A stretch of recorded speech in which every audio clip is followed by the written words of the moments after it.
Le ciel du début de soirée était un mélange d'or délavé et de violet tamisé, tandis que le bus citadin roulait sur son trajet familier. À l'intérieur, l'atmosphère était un mélange d'épuisement de fin de journée et de conversations feutrées. Kayla était assise au fond, serrant son fils Noah contre elle. Les sièges en vinyle usé du bus et le ronronnement sourd du moteur formaient le fond sonore de sa lutte silencieuse. Les cris de Noah percèrent la loi, un gémissement soudain et désespéré qui captura l'attention de tous. Le visage de Kayla, marqué par la fatigue et l'anxiété, se crispa tandis qu'elle tentait une fois de plus de le calmer. Elle le berçait doucement en murmurant des mots doux, mais rien ne semblait calmer le petit. À côté était assis un homme d'une trentaine d'années, bien habillé et élégamment vêtu. Ses traits exprimaient une confiance tranquille, et une expression pensive peignait son visage tandis qu'il regardait par la fenêtre. Il s'appelait Ethan, un homme dont les journées, jusque-là, étaient rythmées par les réunions et les agendas. Mais à présent, les pleurs d'un bébé perturbaient ses pensées.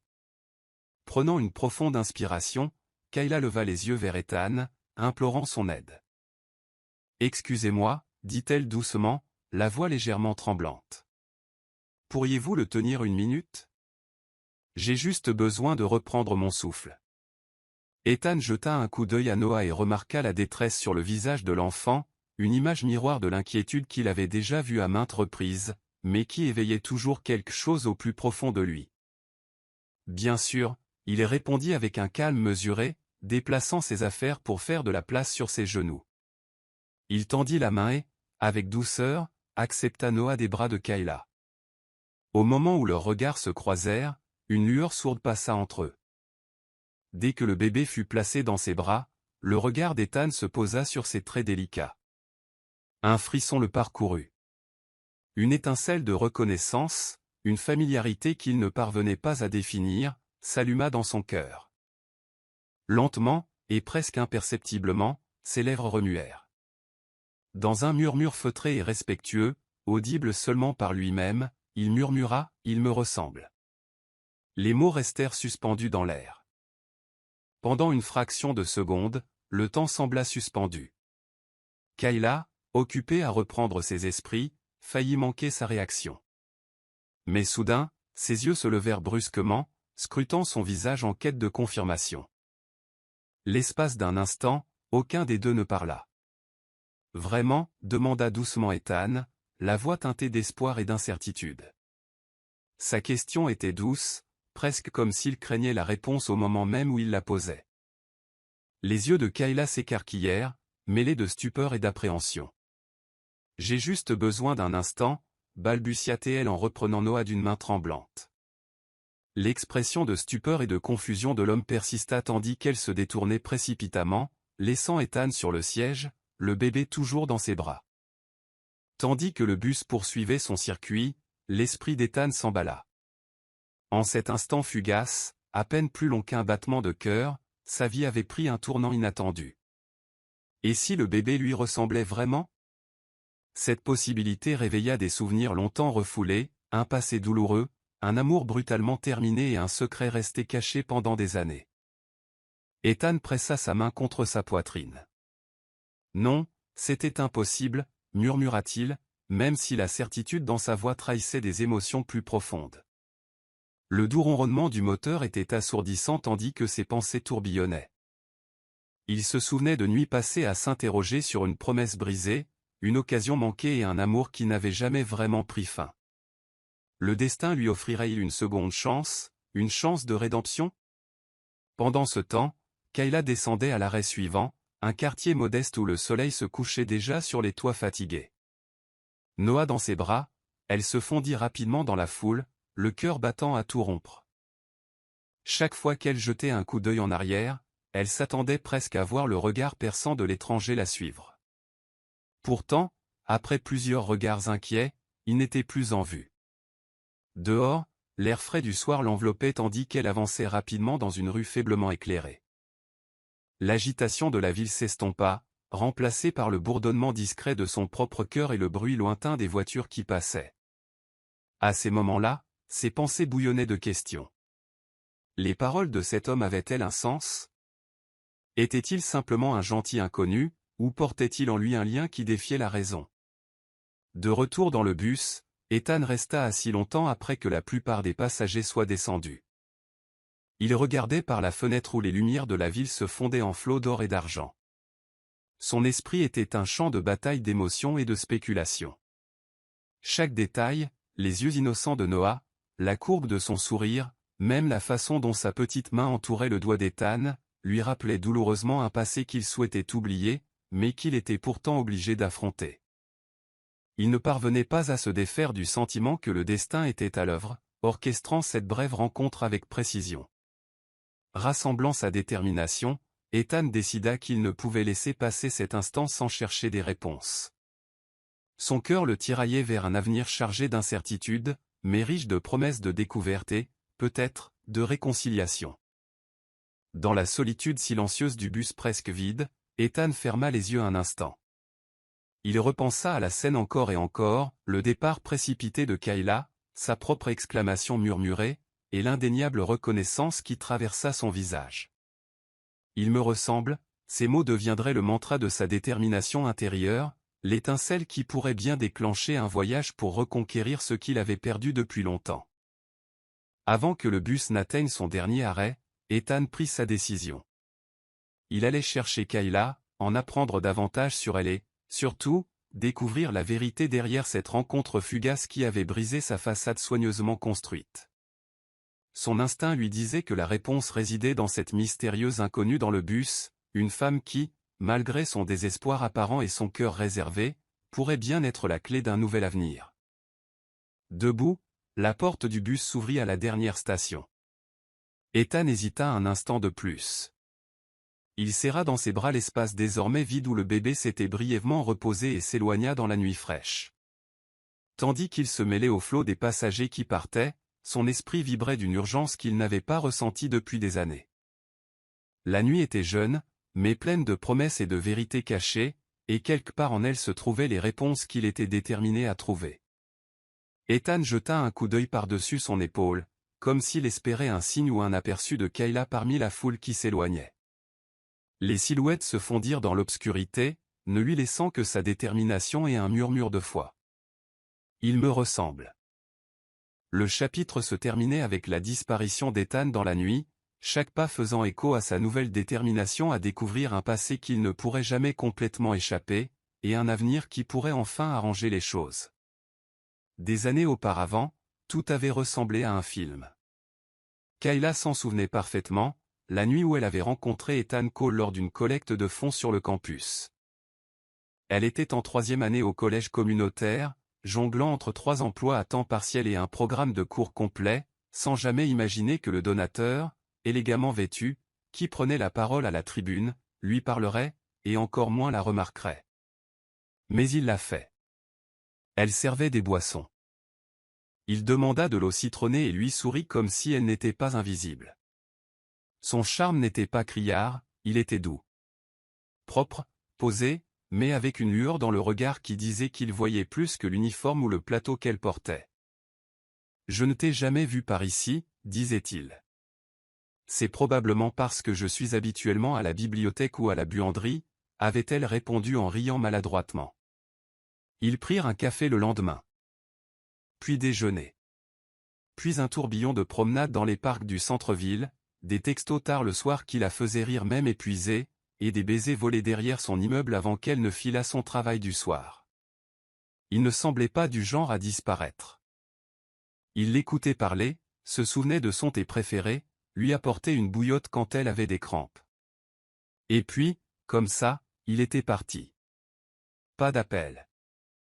Pas de texte. Juste le silence. Au début, elle crut qu'il s'était passé quelque chose. Un accident de voiture.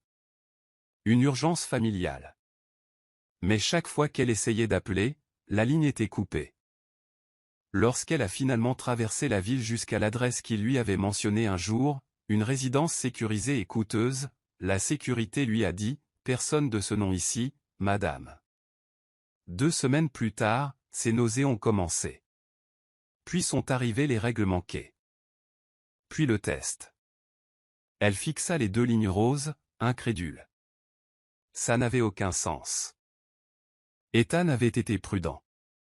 Il posait toujours des questions. Il ne lui avait jamais fait pression. Et pourtant, elle était là, indéniable. Enceinte. Seule. Occultée par l'homme qu'elle pensait être son avenir, elle s'assit au bord de sa baignoire, serrant sa nièce dans ses bras, pleurant si fort qu'elle crut vomir. Non pas parce qu'elle ne voulait pas du bébé, mais parce qu'elle ne voulait pas que son bébé soit non désiré. Sa meilleure amie, Rachel, lui a d'abord proposé son aide, mais n'a pas pu faire grand-chose au-delà d'un soutien émotionnel. Sa mère, autrefois une femme dynamique, était décédée 2 ans plus tôt. Son père, parti depuis l'âge de 7 ans. Il n'y avait plus de numéros de téléphone familiaux à composer. Il n'y avait plus qu'elle maintenant. Et Noé. Kayla l'avait appelé Noé parce que cela signifiait le repos, la paix, 2 choses pour lesquelles elle priait nuit après nuit. Elle a abandonné ses études au dernier semestre. Elle a trouvé un emploi de femme de chambre dans un hôtel le jour et de femme de ménage dans les bureaux le soir. Elle mangeait ce qu'elle pouvait, dormait comme Noah et souriait à son bébé même quand elle avait les yeux rouges à force de pleurer. Il y avait des nuits où elle le berçait pour l'endormir et lui murmurait « Tu n'es pas une erreur. Tu es tout ce qu'il y a de bon. » Et elle le pensait vraiment. Même si elle détestait Ethan. Même si parfois elle rêvait encore qu'il revienne dans sa vie, s'excuse et supplie de connaître son fils. Mais ce n'était que fantasme. Les contes de fées n'existaient pas pour les filles comme elle. Jusqu'à ce moment-là, dans le bus. Ses mains tremblaient encore de cette rencontre. L'étranger, Ethan. Lui ressemblait tellement. Mais en plus vif. Plus raffiné. Et pourtant, ses yeux étaient les mêmes. Lorsqu'il serra Noah dans ses bras, quelque chose brilla sur son visage, une fissure dans son masque posé. Un halètement. Un murmure. Il me ressemble. Ce n'était pas juste un commentaire. C'était un aveu. Des heures plus tard, Kayla était assise au bord de son lit jumeau, Noah blotti contre elle. Le plâtre fissuré du mur reflétait la lumière de l'unique ampoule suspendue au-dessus d'eux. Elle avait encore payé sa facture d'électricité en retard. Le réfrigérateur ne contenait que 2 bouteilles de lait, une demi-miche de pain et une pomme oubliée. Elle fixait son bébé, effleurant du doigt ses petits sourcils, son nez, la forme de sa bouche. Ressemblait-il à Ethan? Elle s'était dit non pendant si longtemps. Elle s'était dit que cela n'avait pas d'importance. Elle ne voulait pas qu'il imagine quelqu'un qui s'en fichait. Mais elle avait des yeux. Elle n'était pas aveugle. Noah avait ses yeux. Sa mâchoire. Même sa façon d'incliner la tête par curiosité, c'était Ethan. Était-ce vraiment lui? Le destin pouvait-il être assez cruel pour lui faire miroiter cette possibilité, pour ensuite la lui arracher à nouveau? Une part d'elle voulait y croire. Que Ethan ne l'avait peut-être pas fantomisé par choix. Qu'il existait peut-être une histoire qu'elle ignorait. Mais l'autre partie, celle qui marchait en double et pleurait dans des vêtements de bébé usagés, ne faisait plus confiance aux rêves. Pourtant, elle ne pouvait s'empêcher de penser à la façon dont il avait fixé Noah. À la façon dont il l'avait serré dans ses bras, doucement, instinctivement. Pas de panique ni de gêne. Comme s'il le savait déjà. Sa poitrine se serra. Et si c'était vraiment lui? Elle ne pouvait pas se permettre un tel chagrin. Elle sortit la photo froissée qu'elle gardait dans une boîte à chaussures sous son lit. Une photo de la collecte de fonds du campus. Lui, debout à côté d'elle, tous deux riaient, ignorant que le photographe avait pris une photo. Elle la compara au visage endormi de Noah. La ressemblance était là. Trop forte pour être ignorée. Son souffle s'arrêta. Elle se leva lentement, se dirigea vers le petit miroir près de la porte et se regarda. Pâle. Fatiguée. Mais plus forte qu'il y a 4 ans. Noah, murmura-t-elle en embrassant le front de son fils, s'il est vraiment ton père, il ferait mieux de dire autre chose qu'un murmure cette fois. Dehors, le vent bruissait dans la ruelle, inaperçu. Mais quelque part à l'autre bout de la ville, Ethan contemplait le même ciel nocturne, tout aussi insomniaque, tout aussi hanté, se posant la même question, était-ce vraiment elle?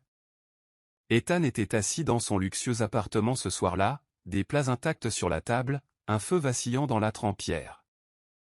Mais tout ce qu'il voyait, gravé dans son esprit comme une photographie, c'était le visage de cet enfant. Ses yeux. La mâchoire. Cette fossette sur sa joue gauche quand il s'est calmé. C'était lui. Il n'y avait aucun doute. Il s'était dit un jour qu'il ne serait jamais l'homme qui abandonne un enfant. Et pourtant, si ce qu'il soupçonnait était vrai, il l'avait déjà fait. Sans le savoir. Sans le vouloir. Mais le résultat fut le même. Il s'adossa au fauteuil en cuir et se frotta les tempes. Pourquoi ne m'a-t-elle rien dit? Où est-elle allée? Comment survit-elle? La dernière fois qu'il a vu Kayla, elle souriait dans la lumière dorée de la bibliothèque du campus. Ils avaient parlé d'aller à la Nouvelle-Orléans pour les vacances de printemps. Elle venait de réussir un examen difficile, et il lui avait apporté un bouquet de tulipes jaunes, les seules qu'elle aimait. Dès le lendemain, tout a basculé. Il avait été convoqué d'urgence à une réunion avec son père et son oncle, propriétaires de Code Dynamics, un empire familial. C'est alors qu'il a appris la vérité. Ils avaient vérifié les antécédents de Kayla, désapprouvé son statut socio-économique et organisé son envoi à l'étranger.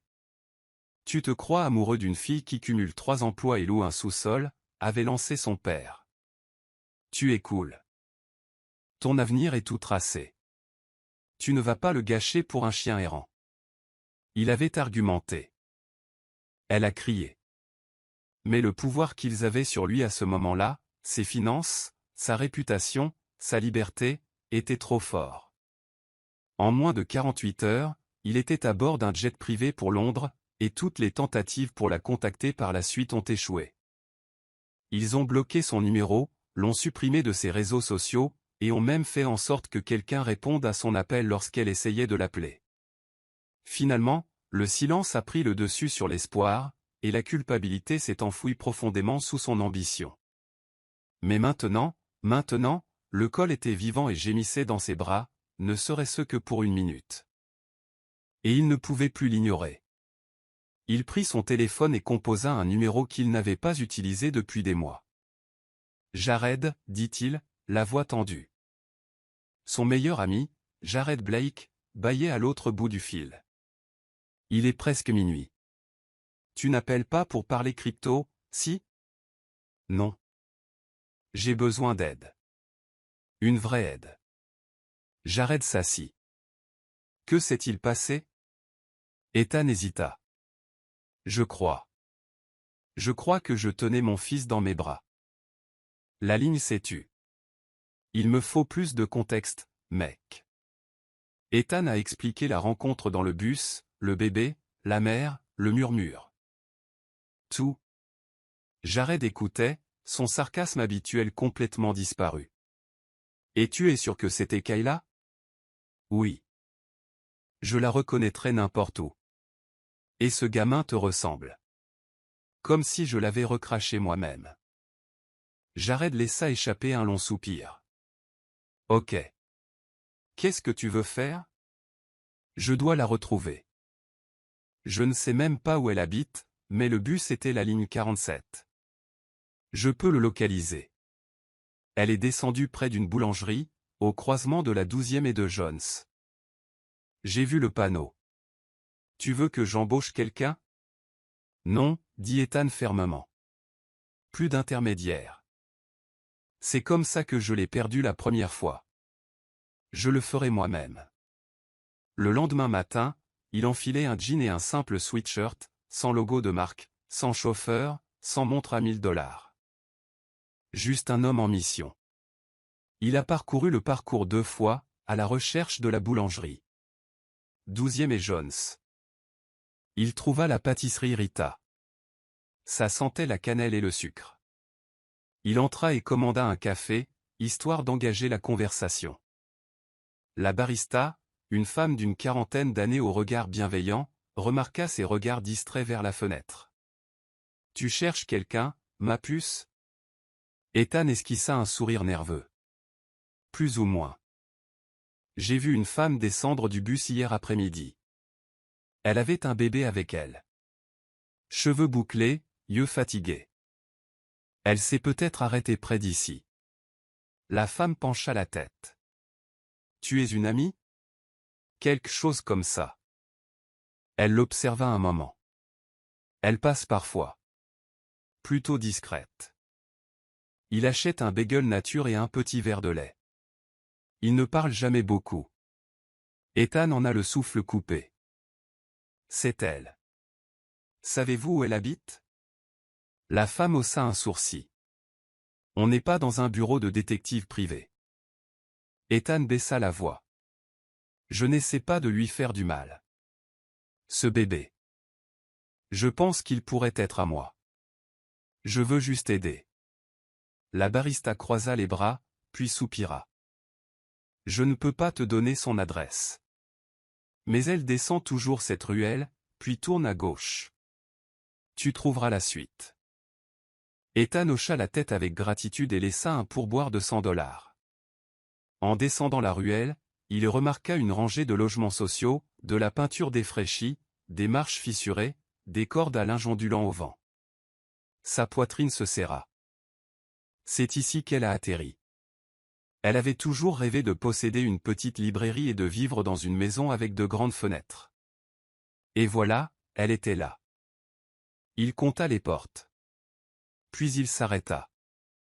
Là, sur le rebord d'une fenêtre fissurée, était assis un bébé. Le bébé de Noé. Il n'a pas frappé. Pas encore. Au lieu de cela, il recula et fixa longuement le bâtiment. De retour à son appartement ce soir-là, Ethan ouvrit son ordinateur portable. Pour la première fois depuis des années, il se déconnecta de son portail professionnel et lança une recherche de clinique gratuite près de la 12e rue et de Jones. Si Kayla avait des difficultés financières, elle aurait recours au service public. Il a dressé une liste des lieux et de leurs horaires. Il y avait 3 options à proximité de l'endroit où elle était descendue du bus. Il avait réglé son réveil à 6 heures du matin. Il attendrait s'il le fallait. Cette fois, il ne partirait pas avant d'avoir des réponses. Le soleil matinal n'avait pas encore atteint les toits lorsqu'Ethan arriva au centre de santé communautaire Eastside, un modeste bâtiment niché derrière une église vieillissante, dont le temps était chaud, mais dont la salle d'attente était pleine à 7h30. Il portait un sweat à capuche et gardait la tête basse, sirotant un café bon marché au distributeur automatique. Chaque fois que la porte d'entrée s'ouvrait en grinçant, il se tendait, scrutant les visages.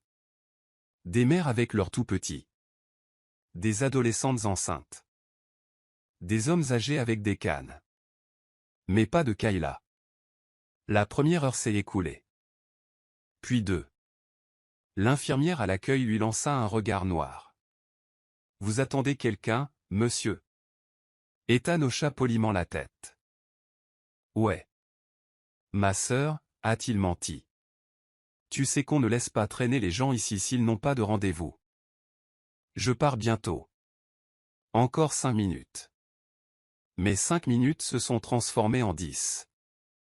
Puis la porte s'ouvrit brusquement, et l'air sembla changer. Kayla. Elle entra, tenant Noah, maintenant emmitouflée dans une couverture, sa petite main serrant le col de son manteau. Elle avait l'air fatiguée. Ses joues étaient pâles. Son expression était fermée, sur ses gardes. Au début, elle n'avait pas remarqué Ethan, jusqu'à ce qu'il s'avance. Kayla. Elle se figea. Elle tourna brusquement la tête. À la seconde où son regard se posa sur lui, son collier disparut de son visage. Toi, souffla-t-elle. Pourquoi es-tu ici? J'avais besoin de te voir, dit-il doucement. Elle se retourna pour partir aussitôt, mais il bloqua la porte, les mains levées, paumes ouvertes. S'il te plaît. Je ne suis pas là pour causer des ennuis. Tu l'as déjà fait il y a 4 ans, siffla-t-elle. Bouge. Donne-moi juste 5 minutes, supplia-t-il. S'il te plaît. J'ai attendu toute la matinée. Kayla regarda la salle d'attente autour d'elle, tous les yeux feignant de ne pas la fixer, mais échouant lamentablement. L'infirmière se pencha sur le bureau, observant la scène avec une attention de faucon. La mâchoire serrée, Kayla marmonna, bien. 5 minutes. Dehors. Ils sortirent dans l'air froid du matin, le trottoir encore humide de la pluie de la nuit dernière. Ethan la suivit jusqu'à l'autre côté du bâtiment, où ils avaient un peu d'intimité près d'un miroir délavé orné d'animaux de dessins animés. Elle fit doucement rebondir Noah dans ses bras tandis qu'il gémissait. « Je ne sais pas, » dit doucement Ethan. Kayla laissa échapper un rire amer. « Tu en savais assez pour disparaître. » « Je n'ai pas disparu. Ma famille, mon père, il a tout intercepté. Mon téléphone a été confisqué. Mes comptes ont été bloqués. Il m'a forcé à quitter le pays. J'ai essayé de l'appeler. J'ai essayé. » Elle l'interrompit. « Garde ça. C'est la vérité. » « Et je suis censé croire ça ?» Sa voix tremblait. « Qu'après toutes ces années de silence, tu t'es retrouvé à tenir ton fils dans un bus par accident. » Il déglutit. « Oui. Je ne savais pas que j'avais un fils jusqu'à ce moment-là. Mais maintenant, oui. Et je ne partirai plus. » Les yeux de Kayla brûlaient. « Tu n'as pas le droit de prendre des décisions à notre place. Tu n'as pas le droit de te montrer maintenant et de te comporter en héros. Je n'essaie pas d'être un héros. Non. Alors, qu'est-ce que tu fais, Ethan? Tu essaies de rattraper ton retard. Tu cherches la rédemption. Je veux faire partie de sa vie. Voilà. Je veux faire ce que j'aurais dû faire il y a des années. » Kayla berça Noah contre son épaule, ses mouvements tendus. « Ce n'est pas un projet qu'on peut réparer. Je ne le pense pas. C'est juste que je le vois, et je me vois. Je ne veux pas qu'il grandisse en pensant que son père ne le voulait pas. » Elle le fixa, les dents serrées. « Il ne pense pas du tout à toi. Parce que je ne l'ai jamais laissé faire. » Ça a été un choc pour Ethan. « Pourquoi ne me l'as-tu pas dit ?» demanda-t-il doucement. « J'ai essayé. » Elle a craqué. « Je t'ai appelé 20 fois. J'ai laissé des messages. Je t'ai envoyé un email, Ethan. J'ai même écrit une lettre que j'ai envoyée à ta boussole. » Il ferma les yeux. « Je n'avais rien vu de tel. » Elle ravala ses larmes. « Ouais. C'est ça qui fait le plus mal. Je pensais que tu t'en fichais. » Noah remua et Ethan tendit instinctivement la main pour la toucher. Kayla s'écarta. « Non, dit-elle. Il ne te connaît pas. Je veux qu'il te connaisse. » Dommage. On ne peut plus rien désirer. Un long silence plana entre eux. La tension, la douleur, la trahison, chaque fil vibrait de non-dit. Ethan expira. « Puis-je au moins prouver que je dis la vérité? Laisse-moi faire un test ADN. S'il n'est pas à moi, je m'en vais. » Mais s'il l'est, Kayla le fixa du regard.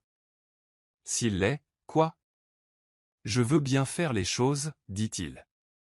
Sans pression. Pas de tribunaux. Pas de menaces. Je veux aider. Financièrement. Émotionnellement.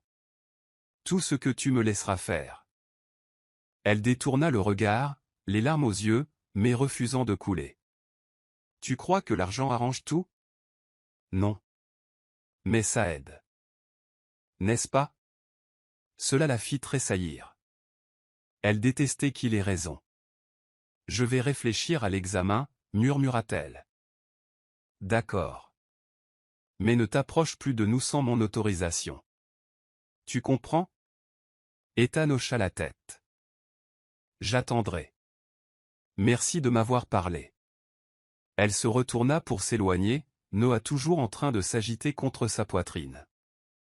Mais juste avant de disparaître au coin de la rue, elle s'arrêta. « Il s'appelle Noah, » dit-elle sans se retourner. Le cœur d'Ethan se serra. Noé, répéta-t-il dans un souffle.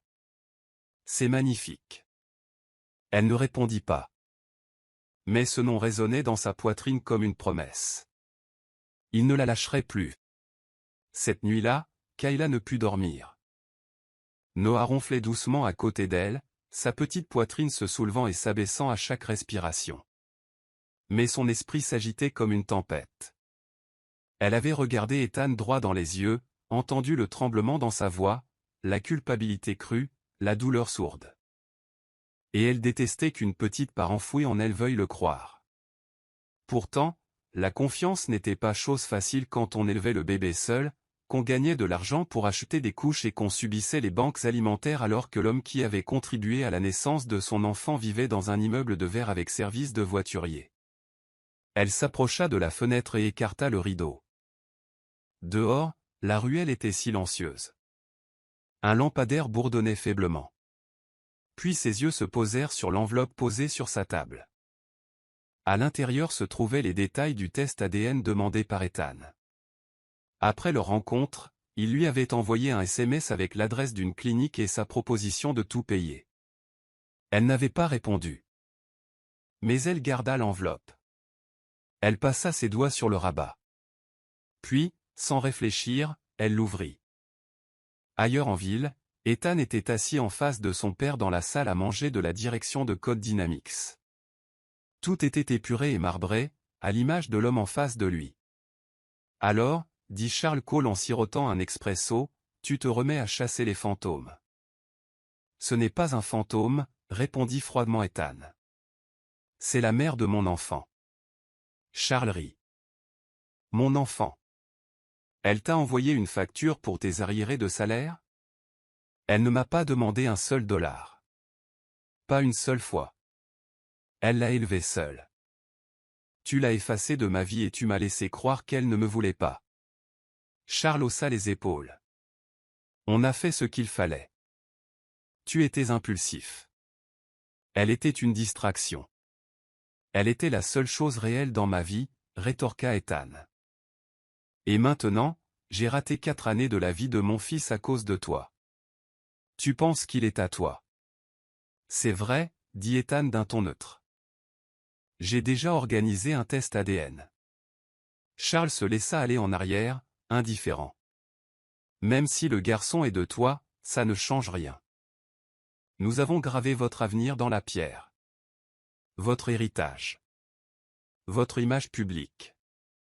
Ethan se leva brusquement, le poing serré. Alors, casse-le en deux. Je ne veux pas de ton argent. Je veux mon fils. Le visage de Charles se crispa. J'ai bâti ton nom, dit-il froidement. Ne me force pas à te l'enlever. Ethan s'avança, les yeux brûlants. Tu l'as déjà fait. Le jour où tu as enterré le numéro de cette fille et m'as fait croire qu'elle m'avait quitté. Charles n'a rien dit. Ethan est parti. Et cette fois, il ne se retourna pas. 2 jours plus tard, Kayla arriva à la clinique, les mains tremblantes tandis qu'elle remplissait le formulaire de consentement. Noah était assis sur ses genoux, fasciné par l'aquarium dans le coin. Elle lui avait mis sa plus belle tenue, l'une des rares choses propres et sans tache qu'il possédait. Elle ne savait pas ce qu'elle faisait. Elle ne savait pas pourquoi elle avait accepté. Mais quelque chose dans la voix d'Ethan, la désolation qu'il ressentait lorsqu'il avait murmuré le nom de Noah, lui était resté en mémoire. Elle avait besoin de tourner la page, même si c'était douloureux. La réceptionniste l'appela. Un technicien préleva délicatement un écouvillon sur la joue de Noah. On lui demanda ensuite si elle avait l'autre échantillon. Kayla hésita, puis lui tendit l'enveloppe qu'Ethan lui avait glissée, un écouvillon scellé portant son nom et la date. Le technicien sourit. Vous aurez les résultats dans 3 jours ouvrables. 3 jours. Une éternité. Lorsque le courriel est arrivé, Kayla est restée assise, le doigt sur l'écran, pendant près de 20 minutes. 99,9% de probabilité de paternité. Elle expira lentement. La vérité était là, en chiffres clairs. Pas de discussion. Pas d'illusion. Ethan Cole était le père de Noah. Une larme coula sur sa joue. Non pas parce qu'elle était en colère. Parce qu'elle avait peur. Et s'il voulait la garde? Et si sa riche famille essayait de lui acheter Noah? Et s'il ne l'acceptait pas, mais voulait le garçon? Noah était toute sa vie. Sa raison. Son cœur. Et maintenant, légalement, elle devait le partager avec quelqu'un qui vivait dans un autre monde, un monde avec lequel elle ne pouvait rivaliser. Mais avant qu'elle puisse apercevoir son père, son téléphone vibra. « Ethan, je sais que tu as les résultats. Je ne vais pas insister. Je veux juste aider. Laisse-moi lui apporter quelque chose. Couche. Les materniser. Tout ce dont vous avez besoin. » Elle fixa le message un long moment. Puis, finalement, elle tapa « Il est allergique au soja. Il aime la purée à la banane. Les couches taille 3. » Ethan a répondu instantanément. 1 heure plus tard, on frappa doucement à sa porte. Kayla jeta un coup d'œil à travers le rideau. Ethan se tenait là, sans costume, sans chauffeur, sans prétention. Juste lui, les bras chargés de provisions, de lingettes, de médicaments et d'une boîte de petits pots à la banane. Elle ouvrit la porte. « Tu n'étais pas obligé d'apporter tout ça, » murmura-t-elle. « Je le voulais, » dit-il simplement. Noah le regarda par-dessus ses jambes, puis s'avança d'un pas maladroit. Sa petite main tendit la main vers la boîte de bananes. Ethan s'agenouilla et la lui tendit. Noah sourit. Kayla regarda, stupéfaite, Noah s'approcher en se dandinant, puis se pencher et toucher le visage d'Ethan. Ethan se figea. « Salut, mon pote » murmura-t-il d'une voix pâteuse. Noah rigola et dit « Bah ». Le cœur de Kayla se serra si fort qu'il en eut mal. Ils restèrent assis à l'intérieur un moment après ça. Calme. Simple. Noah jouait par terre pendant que Kayla leur versait du thé. « Tu n'étais pas obligé de faire le test, » dit doucement Ethan. « Mais je suis content que tu l'aies fait. » Kayla hocha la tête. « J'avais besoin de la vérité. » Ils restèrent un moment silencieux. Finalement, dit-elle, je ne demande rien. Je sais.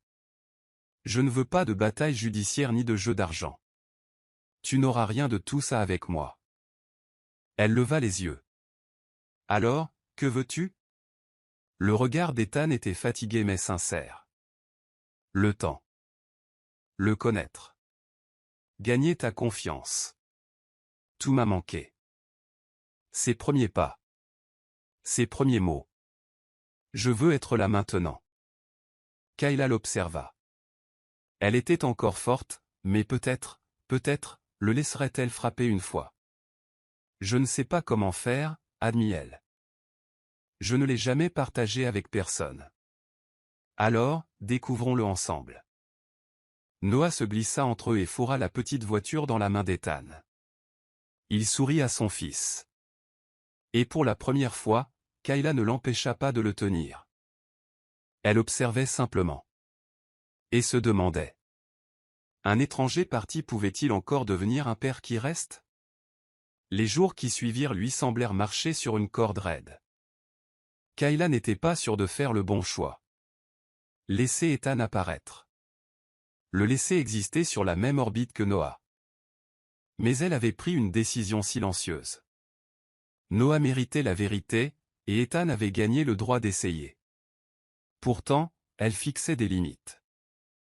Il pouvait voir Noah, mais seulement chez elle ou au parc. Pas de visite nocturne. Pas de présentation à sa riche famille. Pas de sortie surprise. Elle ne voulait pas que Noah soit entraîné dans un monde qui pourrait disparaître tout aussi vite. À sa grande surprise, Ethan n'insista pas. Il a respecté chaque consigne qu'elle avait fixée. Il a envoyé un SMS à l'avance. Il est arrivé à l'heure. Il est parti quand elle l'a demandé. Et surtout, il était présent pour les petites choses. La première fois qu'elle lui a demandé d'emmener Noah à la clinique pour un examen de routine, il est arrivé 15 minutes en avance avec un siège auto tout neuf et une liste imprimée de questions pour le pédiatre. La semaine suivante, il alla chercher Noah à la garderie, car Kayla était en retard à l'hôtel. À son retour, il l'avait déjà nourrie, changée et lu « Bonne nuit », comme si c'était le contrat le plus important qu'il ait jamais signé. Noah s'était endormi, blotti contre lui. Kayla était restée sur le seuil, les bras croisés, le cœur tendre. Elle détestait l'ambiance. Comme une famille. Comme s'ils avaient pu le faire. Ethan avait levé les yeux et murmuré « Tu veux que je le mette au lit ?» Elle hocha la tête. Il se leva, veillant à ne pas réveiller l'enfant, et la suivit dans l'étroit couloir. Leurs épaules se frôlèrent une fois. Ce simple contact était électrique. Mais aucun d'eux ne prononça un mot. Ce week-end-là, Ethan les invita au parc. C'était un samedi exceptionnellement ensoleillé. Kayla avait préparé les encas préférés de Noah et un ballon de foot chaud. À leur arrivée, Ethan était déjà là, agenouillé près d'une couverture de pique-nique, souriant comme si le monde avait enfin repris son cours normal. « Eh, champion !» dit-il tandis que Noah s'approchait en trottinant. Noah poussa un cri aigu et se jeta dans les bras d'Ethan. Kayla resta en retrait, observant. Elle s'était dit d'être prudente, mais il était difficile de nier ce qu'elle voyait. Ethan aimait leur fils. Complètement, profondément, sans hésitation. Ils passèrent la journée à observer les canards, à courir après les bulles et à rire des tentatives de Noah de dire « banane » qui donnait « nanana ». Lorsqu'il trébucha et s'égratigna le genou, c'est vers Ethan, et non vers Kayla, qu'il courut en sanglotant. Ethan s'agenouilla aussitôt. « Eh, mon pote, ça va. Laisse-moi voir. » Il embrassa les raflures, essuya ses larmes et murmura quelque chose que Kayla ne put entendre. Noah hocha la tête, renifla et serra fermement la main d'Ethan. Kayla s'assit sur le banc, la poitrine serrée. Elle avait été tout pour Noah pendant si longtemps, mère, père, protectrice. Mais maintenant, quelqu'un d'autre s'introduisait dans l'espace qu'elle avait soigneusement gardé. Et peut-être, ne ressentait-il pas cela comme une menace. C'était un soulagement. Ce soir-là, Kayla invita Ethan à prendre le thé. Ce n'était pas prévu. Ce n'était même pas quelque chose qu'elle pensait dire à voix haute. Mais Noah s'était endormi dans les bras d'Ethan sur le chemin du retour, et quelque chose dans cet instant, quelque chose de tendre et de non-dit, la poussa à dépasser ses limites. Ils s'assirent à la petite table de la cuisine tandis que Noah ronflait dans la chambre. Kayla sirotait lentement son thé. Il s'est attaché à toi. Je me suis attaché à lui. Elle a baissé les yeux. Ça me fait peur. Je comprends. Et si tu partais encore? Ethan la regarda dans les yeux. Alors je ne le mérite pas. Ni toi. Mais je ne vais nulle part cette fois. Kayla l'observa un long moment. Les rides de son visage étaient un peu plus profondes qu'avant.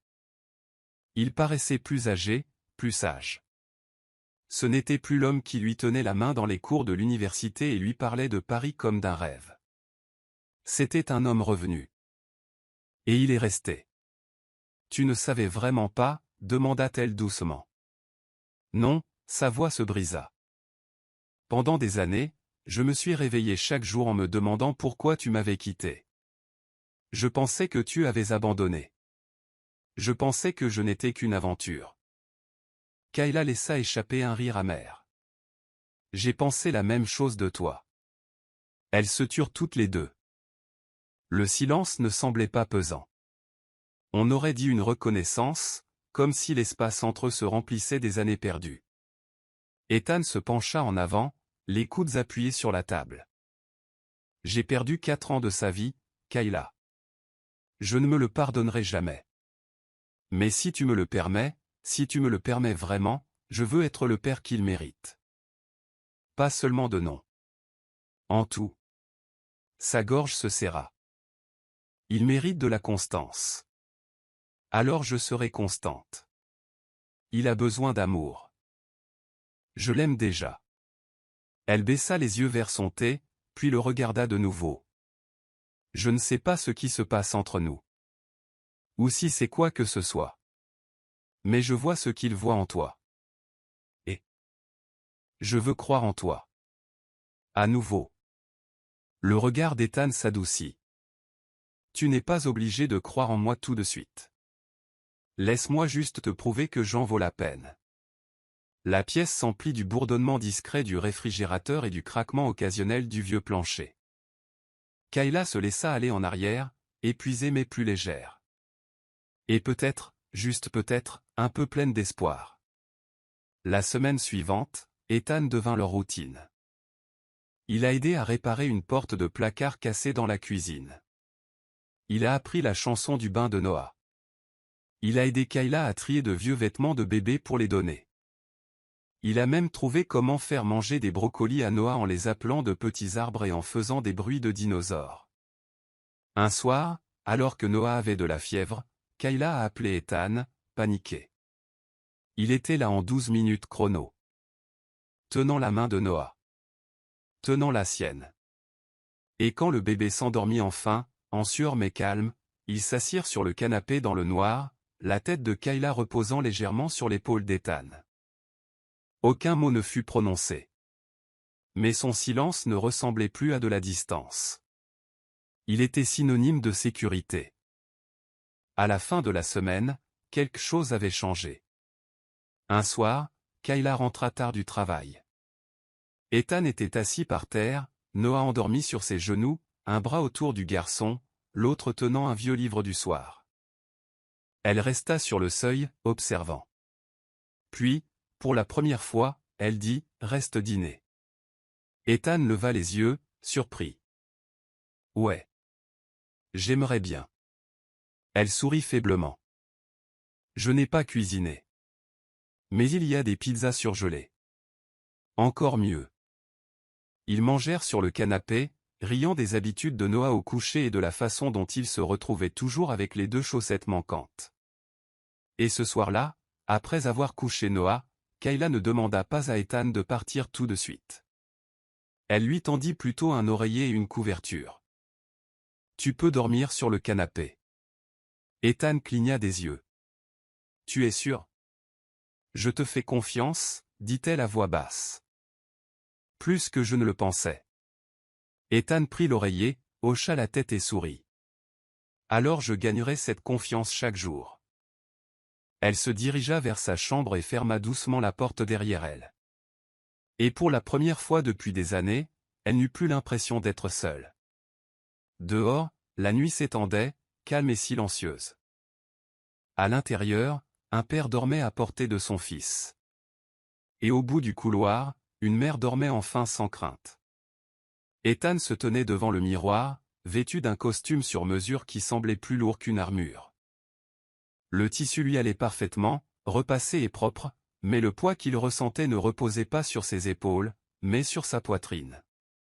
Ce soir avait lieu le gala de la cofondation Anwar, un événement caritatif prestigieux, couvert par la presse et auquel participaient PDG, politiciens, influenceurs et personnalités mondaines. Il n'avait pas prévu d'y aller cette année.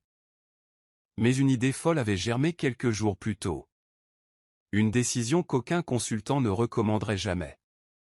Une vérité qu'il ne pouvait plus contenir. Il s'adressait au public. Ni pour être applaudi, ni pour se racheter. Mais pour Noah, pour Kayla, ils étaient devenus sa raison d'être. Et il en avait assez de se cacher derrière des demi-vérités et de répéter le silence. Alors qu'il resserrait ses boutons de manchette, Jared entra dans la pièce, cravate défaite et 2 verres de bourbon à la main. « Tu es sûr de vouloir faire ça ?» demanda Jared en lui tendant un verre. Ethan fixa son reflet. « Je n'ai jamais été aussi sûr de rien. » Jared eut un sourire narquois. « Eh bien, prépare-toi. Ton père va s'étouffer avec son champagne. » Au même moment, de l'autre côté de la ville, Kayla pliait les vêtements de Noah quand son téléphone a vibré. « Ethan, il y a quelque chose que j'aimerais que tu vois ce soir. » 19h, sur Channel 12. Elle fronça les sourcils, perplexe. S'agissait-il d'un accord commercial? D'une collecte de fonds? Elle alluma la télévision, la curiosité teintée d'inquiétude. À 19 heures précises, la chaîne passa sur un événement sur tapis rouge. Les journalistes bourdonnaient d'impatience lorsque des voitures de luxe se sont arrêtées devant le lieu scintillant de la Fondation Cole. Elle a repéré Ethan presque immédiatement. Il a marché sur le tapis rouge, les flashs des appareils photo s'allumant à toute vitesse, les micros braqués sur son visage. Monsieur Cole. Par ici. Qui est cette femme mystérieuse dans votre vie, Monsieur Cole? Les rumeurs concernant votre démission du conseil d'administration sont-elles fondées? Ethan leva la main, indiquant qu'il était prêt à parler. La foule se tut. Il regarda droit dans les yeux les caméras. J'apprécie toute cette attention, mais ce soir, je ne répondrai pas aux questions d'ordre professionnel. Je suis ici pour parler avec mon cœur. La salle s'est tue. Même les journalistes se sont tus, sentant que quelque chose de différent allait se produire. Ethan s'éclaircit la gorge. Il y a 4 ans, quelqu'un m'a été enlevé. Une femme que j'aimais. Et un fils que je n'ai jamais rencontré jusqu'à récemment. À cause des manipulations et du silence, j'ai manqué la naissance de mon enfant. J'ai manqué son premier rire. Ses premiers pas. Et je ne retrouverai jamais ce temps. Des exclamations de surprise résonnèrent dans la presse. Kayla retint son souffle. Je ne suis pas ici pour laver mon honneur ou gagner la sympathie, poursuivit Ethan. Je suis ici pour clarifier une chose. Je suis père. J'ai un fils qui s'appelle Noah.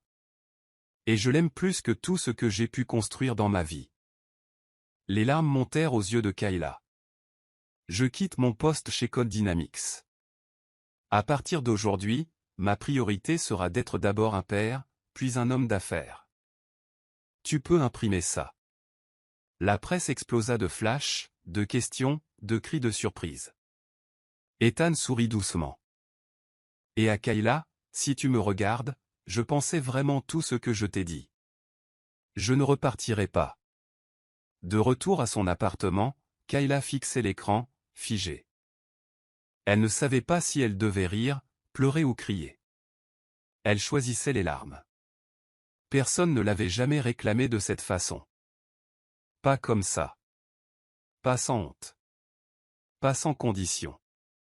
Et certainement pas devant toute la ville.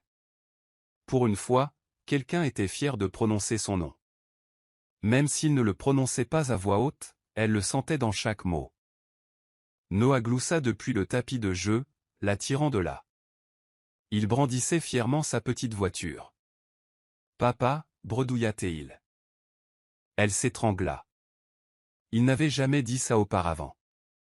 Elle s'agenouilla près de lui, des larmes coulant sur le tapis. Oui, bébé, murmura-t-elle. C'est ton papa. Le lendemain matin, le téléphone de Kayla n'arrêtait pas de vibrer. Chiffres inconnus. Demande des médias. Commentaires des tabloïds. Elle a tout éteint. Mais un message est arrivé, qu'elle a ouvert. Ethan, je ne voulais pas t'attirer les projecteurs. Je voulais juste arrêter de le cacher. Arrête de nous cacher. Je comprends que tu sois en colère. Mais je ne regrette rien. Elle fixa le message. Puis elle tapa. Je ne suis pas en colère. Je suis bouleversé. Mais pas en colère. Un instant plus tard. Ethan. Je te vois? Ses doigts planaient sur les touches. Puis elle a envoyé. Viens. Juste toi. Pas d'appareil photo. Pas de costume.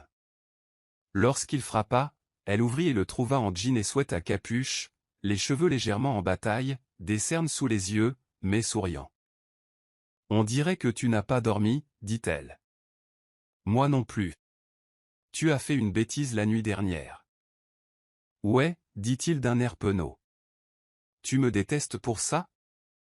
Non, murmura-t-elle. Je crois que j'avais vraiment besoin de l'entendre. À voix haute. Il entra. Noah poussa un cri aigu en le voyant, les bras levés. Papa. Le visage d'Ethan se décomposa. Il souleva le garçon et pressa son front contre celui de Noah. Tu l'as dit, murmura-t-il. Tu l'as vraiment dit. Kayla regardait, les bras croisés, la voix basse. Tu étais sincère. Tout le monde, répondit Ethan. J'ai démissionné ce matin. Affectif immédiatement. Et maintenant? Je ne sais pas, commence par quelque chose de petit. Consulter, peut-être. Mais mon temps est à toi maintenant. Le sien. À toi. À nous, si tu le permets. La voix de Kayla se coupa. Tu es sûr? Je le suis depuis le bus. Un long silence suivit. Puis Kayla fouilla dans son tiroir et en sortit quelque chose. Un petit dessin que Noah avait fait, juste des gribouillis et des formes, mais au milieu, il avait dessiné 3 bonhommes allumettes se tenant la main. Elle le tendit à Ethan. Il baissa les yeux, bouleversé. Je ne lui ai pas demandé de dessiner ça, dit-elle. Ethan hocha lentement la tête. Je crois qu'il sait. Moi aussi, murmura-t-elle. Il s'avança et lui prit doucement la main. Alors laisse-moi rentrer. Kayla leva les yeux vers lui, les larmes aux yeux. Tu l'avais déjà fait. 3 semaines s'étaient écoulées depuis le gala, et pour la première fois depuis des années, la maison de Kayla ne ressemblait plus à une forteresse qu'elle défendait, mais à un foyer partagé. Ethan tenait parole. Chaque matin, il frappait doucement à la porte, le sourire aux lèvres, un café chaud à la main. Il aidait Noah à manger, à changer ses vêtements, et même à gérer ses crises matinales avec plus de patience que Kayla n'en avait parfois. L'après-midi, il emmenait Noah au parc ou à la bibliothèque pour qu'elle puisse rattraper son sommeil, ses candidatures ou simplement souffler. Et le soir, il partageait des repas simples. Ethan était un cuisinier étonnamment bon, même s'il avait une étrange obsession pour tout beurrer à outrance. Noah s'en fichait. En fait, il appelait ça « toast papa ». Il s'installait dans quelque chose de nouveau. Quelque chose de réel. Kayla ne voulait pas porter malheur en appelant ça de l'amour. Pas encore. Mais c'était la sécurité. Et la confiance. Et le genre de présence douce et constante qu'elle n'aurait jamais imaginé qu'il puisse devenir. Un après-midi pluvieux, un coup de tonnerre résonna au loin. Kayla et Ethan étaient assis sur le canapé pendant que Noah faisait la sieste, emmêlé dans une pile de couvertures et de peluches. Ethan tendit la main et glissa une mèche de cheveux derrière son oreille. « J'ai réfléchi, dit-il. Oh, la taquina-t-elle. Ça promet généralement des ennuis. Il sourit. Non, c'est bien. J'ai cherché des endroits calmes. Avec un jardin. Quelque chose où nous pourrions tous rentrer. Son cœur battait la chamade. Genre, la maison. Ouais, dit-il, le regard doux. Pas un manoir. Juste un endroit. Un endroit où Noah pourrait courir pieds nus et où nous n'aurions pas à trébucher sur des blocs dans la cuisine. Elle se mordit la lèvre. Ça a l'air dangereux. Comment ça? Parce que ça ressemble à un avenir. Il se pencha, son front effleurant le sien. C'est exactement ce que je veux. Avant qu'elle puisse répondre, son téléphone vibra. Elle fronça les sourcils en voyant le numéro. Inconnu. Elle laissa tomber la messagerie. Puis la sonnerie retentit à nouveau. Et encore. Puis vint un texto. Inconnu. Tu devrais avoir honte. Utiliser un enfant pour piéger une vache. C'est dégoûtant. Sa poitrine se serra. Elle ouvrit sa boîte de réception. Un autre message. Celui-ci vient d'un tabloïd People. Nous publions un article sur Kayla Thomas, la femme qui a secrètement assassiné l'enfant du milliardaire. Un commentaire? Non, murmura-t-elle. Ethan remarqua immédiatement son changement. Qu'est-ce qui se passait? Elle lui tendit le téléphone, les mains froides.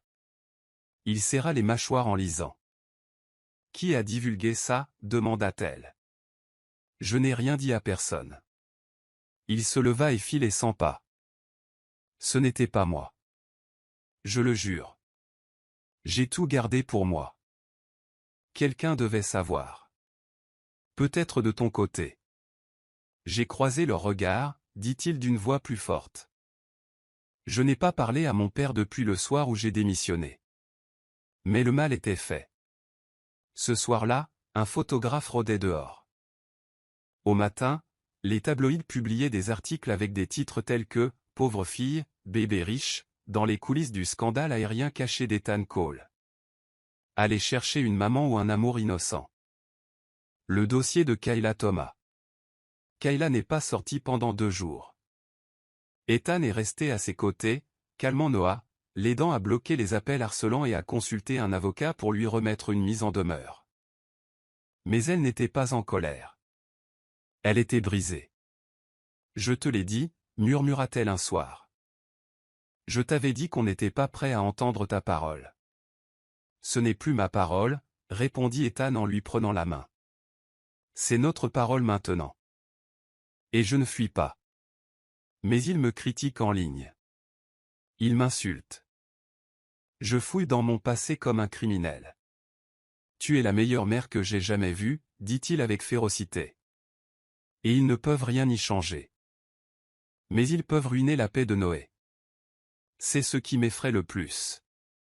Il n'a pas protesté. Au lieu de cela, il lui baisa la main. Je vais arranger ça, promit-il. 2 jours plus tard, Ethan organisait une interview en direct avec la chaîne d'information locale. Kayla ne voulait pas regarder, mais elle l'a fait. Il était assis en face du présentateur, posé mais ému. « J'ai vu les gros titres », commença-t-il. Il l'insulte. Il fouille dans son passé. Il me demande si elle m'a piégé. Il a regardé droit dans la caméra. Elle ne m'a pas piégé. Elle m'a sauvé.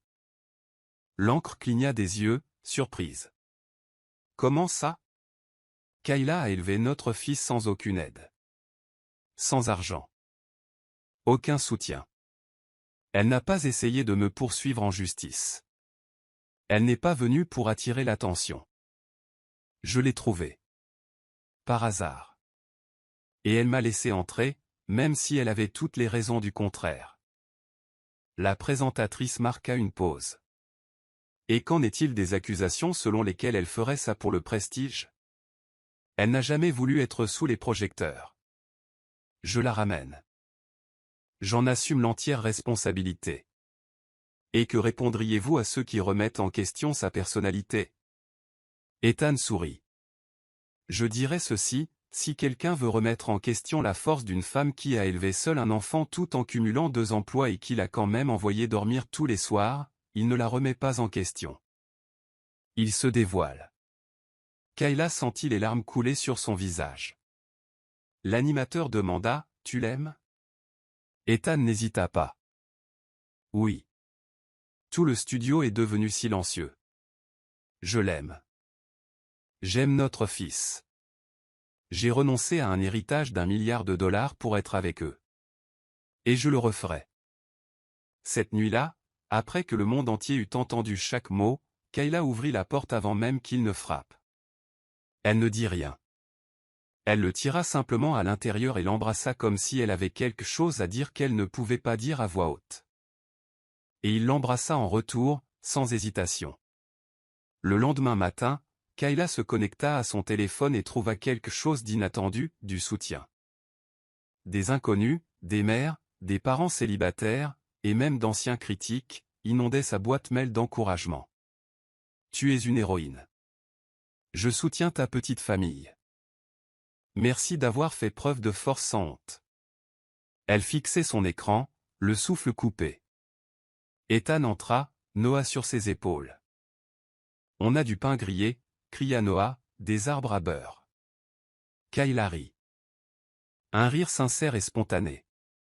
La tempête n'était pas encore complètement passée.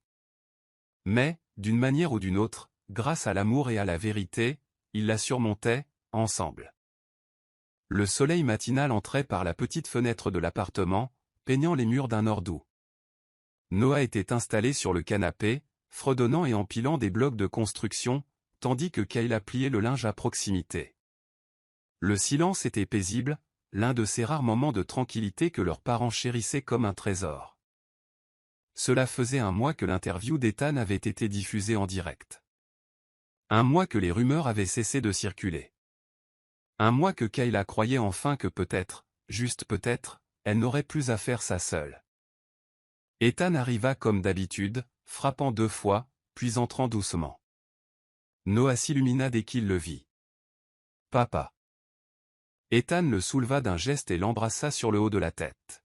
« Bonjour, champion. » Kayla leva les yeux de la pile de linge sale et sourit.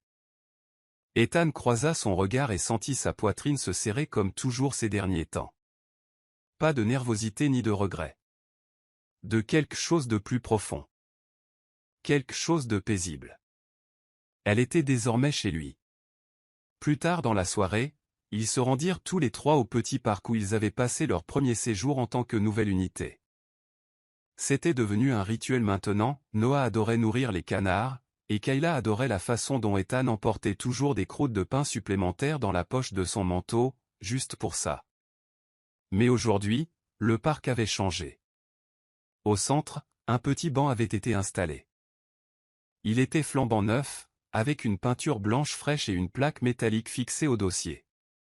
En s'approchant, Kayla remarqua qu'Ethan ralentissait. Il semblait presque nerveux. Noah se tortillait dans ses bras, pointant les oiseaux du doigt.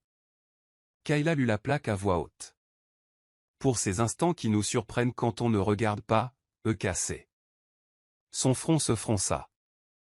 Ethan, le cassé, déposa Noah et prit les mains de Kayla. Ça veut dire Ethan, Kayla est KO, dit-il doucement. Le nom de famille de Noah. Elle le fixa du regard. Tu as fait ça. Je voulais quelque chose ici.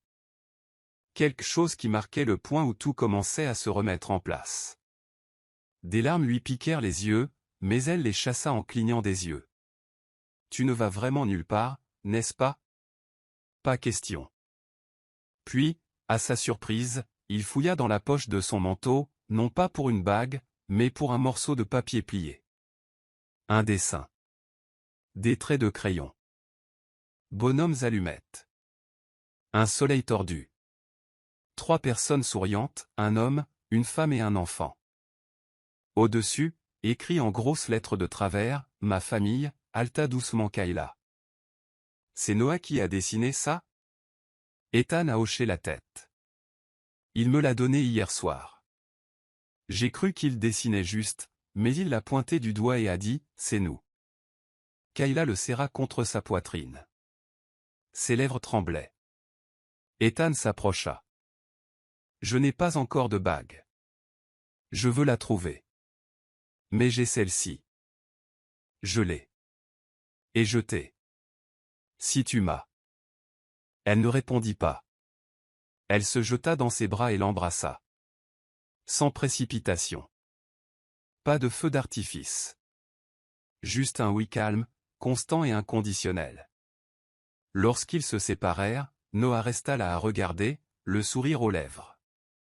Puis il désigna le dessin dans sa main et annonça, « C'est ma famille. » Ethan rit.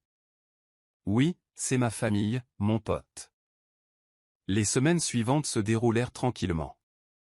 Ils trouvèrent une maison ensemble. Un modeste bungalow ensoleillé, avec un parquet grinçant et un jardin assez grand pour une balançoire.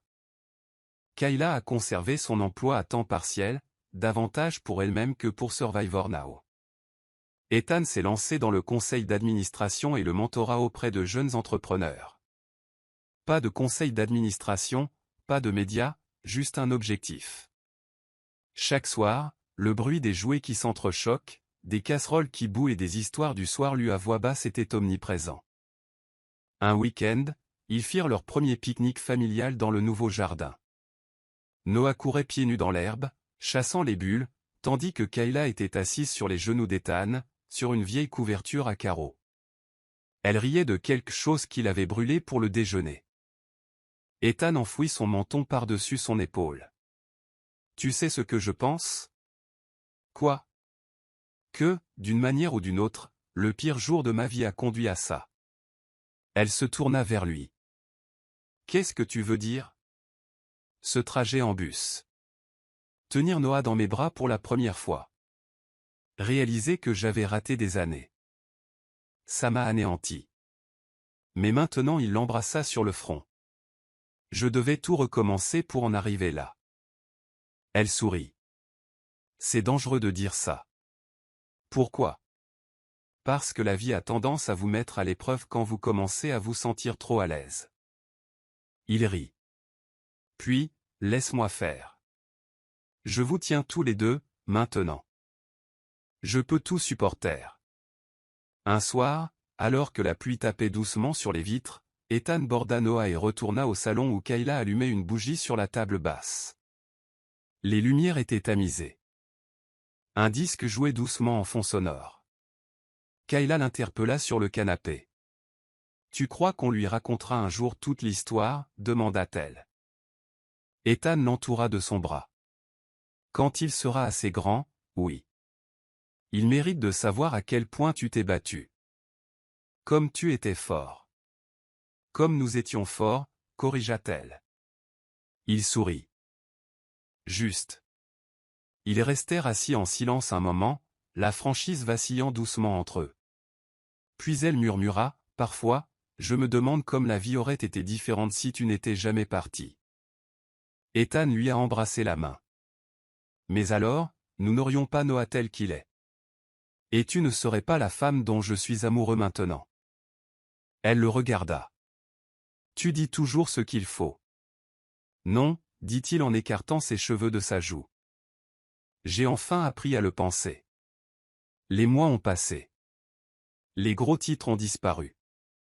De nouvelles histoires ont remplacé les vieux scandales. Noah a eu 5 ans. Le jour de son anniversaire, entouré de ballons, de glaçage et de rires, Kayla se tenait aux côtés d'Ethan tandis que Noah ouvrait un cadeau, un simple album fait main. À l'intérieur se trouvaient des photos de leur première rencontre, le bus, le parc. Le jour du test ADN. Leur première maison. Sur la dernière page, Noah avait ajouté un nouveau dessin. On y voyait une maison, un soleil, un jardin et 3 personnages se tenant la main. Cette fois, les personnages étaient plus détaillés. Le bonhomme allumette portait des lunettes. La femme avait les cheveux bouclés. Le garçon portait un t-shirt rouge avec la lettre N. Au-dessus, une phrase simple écrite de l'écriture tremblante de Noah. Mon père m'a trouvé. Ma mère m'a sauvé. C'est notre vie pour toujours. Les mains de Kayla tremblaient. Ethan l'entoura de son bras. Et à cet instant, entouré d'amour, de pardon et du petit garçon qui avait tout changé, ils comprirent la vérité. Cette famille s'était construite dans le chaos, mais elle tenait bon grâce à la grâce. Leurs débuts n'ont pas été parfaits. Mais ils étaient ensemble. Et c'était largement suffisant.